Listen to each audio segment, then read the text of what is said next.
Salutations chers amis. Aujourd'hui nous allons nous pencher sur une question profonde. Qui est Dieu? Pour ceux qui s'en remettent à la seule sagesse humaine, Dieu est un mystère, simplement une idée qu'ils contestent. Cependant, Dieu, dans son amour et sa compassion, se révèle gracieusement à ceux qui, avec les yeux de la foi, sont prêts à le voir.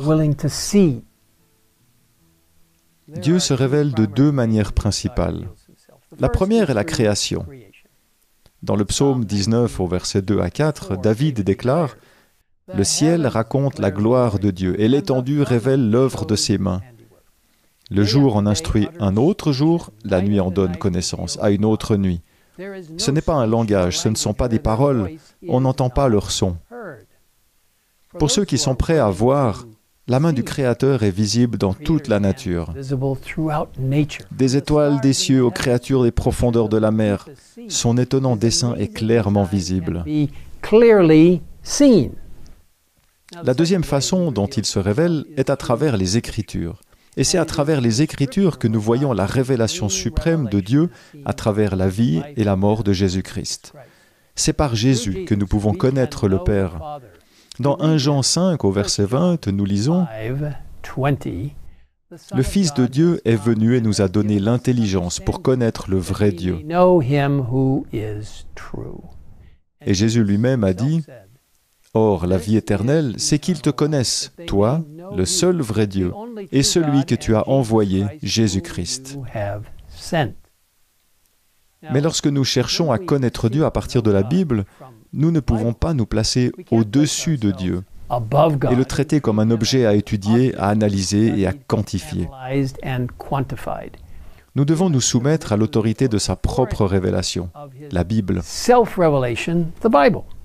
Et la Bible est son propre interprète lorsque nous comparons les textes des Écritures.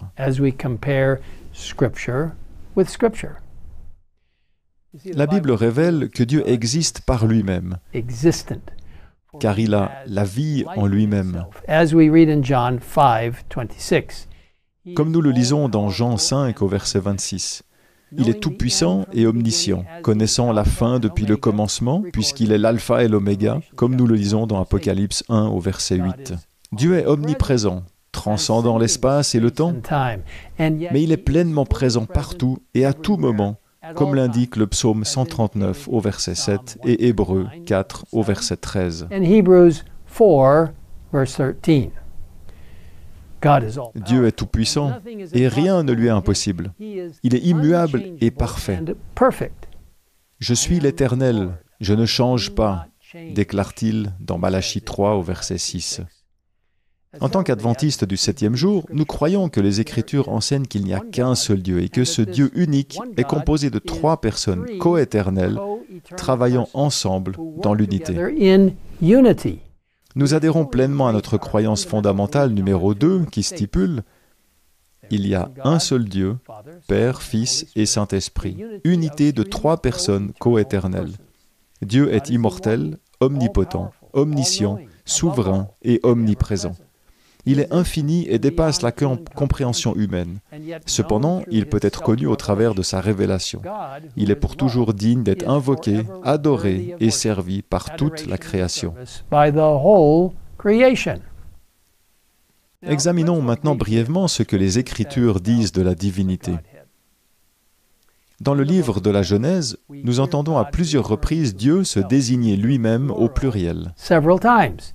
Dans Genèse 1 au verset 26, Dieu déclare « Faisons l'homme à notre image ».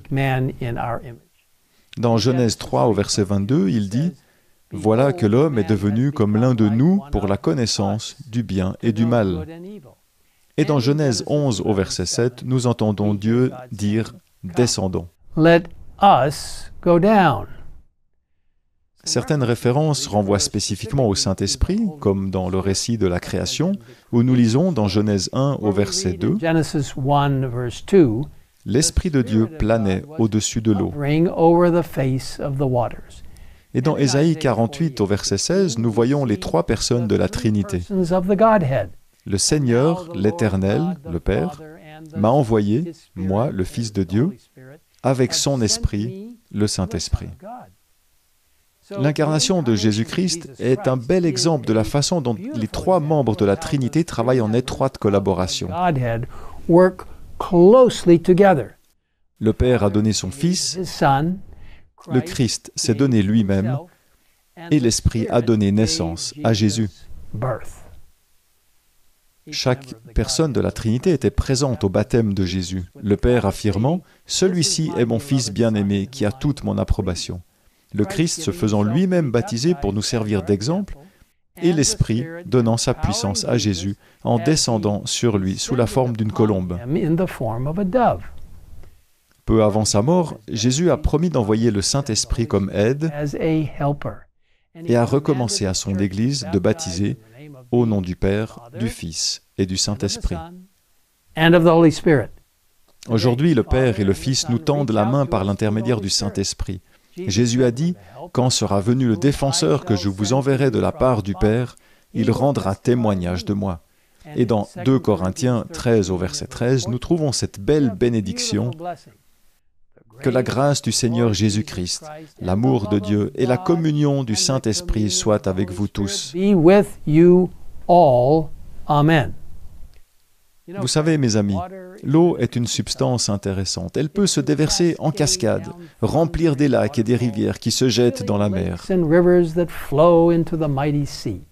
Elle peut être gelée, se transformant en glace, recouvrant les pôles de la terre, et elle peut s'élever sous forme de vapeur, glacée ou brûlante. 3 formes, liquide, solide et vapeur. Et pourtant, une seule substance, l'eau. Peut-être Dieu est-il un peu comme cela. Nous ne pouvons pas expliquer Dieu. Un seul Dieu, mais 3 figures distinctes avec des caractéristiques et des rôles uniques, travaillant ensemble pour sauver le plus grand nombre possible de personnes pour l'éternité. Ellen White nous dit « Il y a 3 personnes vivantes dans la triade céleste. Au nom de ces 3 grandes puissances, le Père, le Fils et le Saint-Esprit, ceux qui donnent leur adhésion au Christ avec une foi vivante sont baptisés, et ces 3 puissances coopéreront avec les sujets obéissants du Roi céleste dans leurs efforts pour vivre la vie nouvelle en Christ. » Quelle belle promesse! Ne vous y trompez pas. La Trinité divine travaille à l'unisson au sein de la divinité, d'éternité en éternité.